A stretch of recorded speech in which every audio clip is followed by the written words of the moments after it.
Namaste, Hamisha Kushro Vidya. I am JV'n Dr. MEENAKSHI, Assistant Professor in Department of SHALAKYA, Faculty of Ayurvedic Science, Jayoti Vidyapeeth Women's University. Today in this session, we will discuss the rest part of the anterior uveitis. In the previous session, we have discussed the anterior uveitis clinical presentation, that there are two forms, acute and chronic anterior uveitis. Then we have discussed the symptoms. Then we were discussing the signs. Under these, we have discussed the lid edema, circumcorneal congestion, corneal signs, and we were discussing the anterior chamber signs. Under the anterior chamber signs, we have discussed the aqueous cells, aqueous flare, their grading, the hypopion. Next, we will discuss the change in the depth and shape of the anterior chamber, which may occur due to the synecdoche formation. The anterior chamber may be deep and irregular in posterior synecdoche and funnel shaped in annular synecdoche with iris bomb. The next anterior chamber sign is the changes in the angle of anterior chamber. They are observed with gonioscopic examination. In active stage, the cellular deposits, and in chronic stage, the peripheral anterior synecdoche may be seen. Then comes the iris signs. Under the iris signs, the first sign is the loss of normal pattern. It occurs due to edema and waterlogging of iris in active phase and due to atrophic changes in chronic phase. The iris atrophy is typically seen in Fuchs heterochromic iridocyclitis. Then the next iris sign is the change in the iris color. The iris usually becomes muddy in color during active phase and may show the hyperpigmented and depigmented areas in healed stage. The next iris signs are the iris nodules. These occur typically in granulomatous uveitis. The Kopis nodules situated in pupillary border and may initiate the posterior synecdoche. Next are the Bokassa's nodules, which are situated near the correlate, are large and but less common than the Kopis nodules. As you can see in the above view, they are the Kopis nodules which are situated in the pupillary border, and the Bokassa nodules are situated near the correlate. Then next iris sign is the posterior synecdoche. These are the adhesions between the posterior surface of iris and the anterior capsule of lens or any other structure, um, which may be artificial lens after cataract or posterior capsule left after extracapsular cataract extraction or anterior hyaloid face. These are formed by due to the organization of the fibrin-rich exudates. Morphologically, the posterior synecdoche may be segmental, annular, or total. Then there is a term called the ring synecdoche, the annular adhesions of the pupillary margin to the anterior capsule of lens. It is called the ring synecdoche. They prevent the circulation of the aqueous humor from posterior chamber to the anterior chamber, and the term seclusio pupillae is used.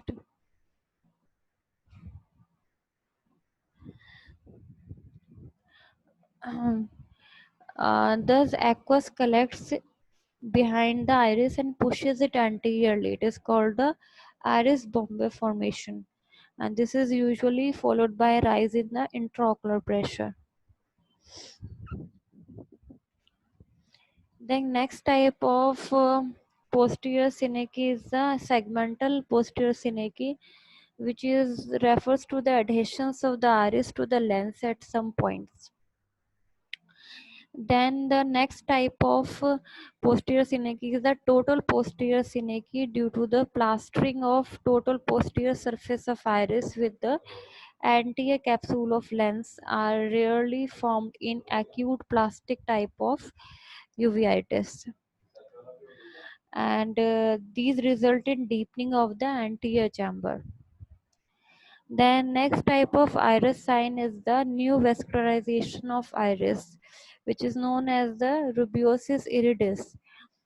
It develops in the chronic iridocyclitis and in Fuchs heterochromic iridocyclitis. As in this image, in the lower image, you can see the redness in the iris. Then the next signs are the pupillary signs. The first pupillary sign is the narrow pupil. It occurs in the acute attack of iridocyclitis due to the irritation of sphincter pupillae by the toxins. Iris edema and the engorged radial vessels of iris also contribute in making the pupil narrow. In the left upper image, there is a narrow pupil. It is a sign of iridocyclitis. The next pupillary sign is the irregular pupil shape. It results from the segmental posterior synaptic formation when the pupillary border, when the adhesions of iris to the lens are at some points, then this will cause the irregular pupil shape. The dilatation of pupil with mydriatrics like atropine at this stage will result in the festooned pupil, as you can see in this image, left lower image. Then the next pupillary sign is the ectropion pupillae. It is the eversion of pupillary margin.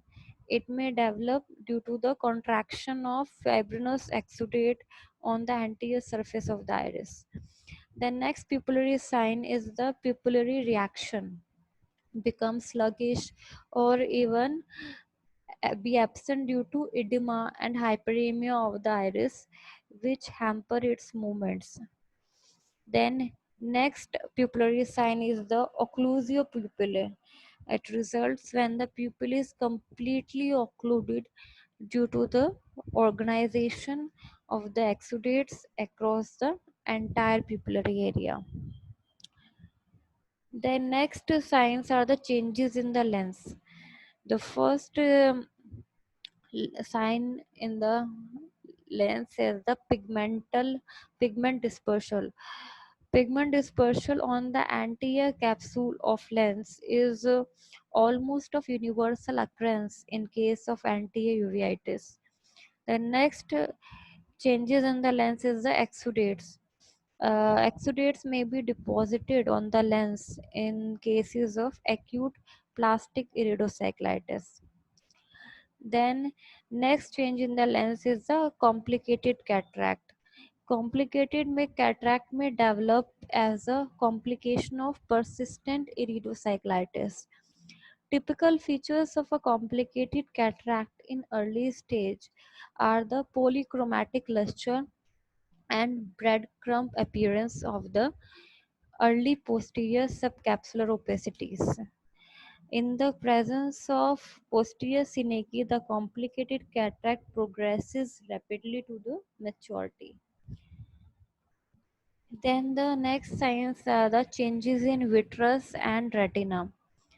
The anterior vitreous may show exudates and inflammatory cells. They may be seen after an attack of acute iridocyclitis.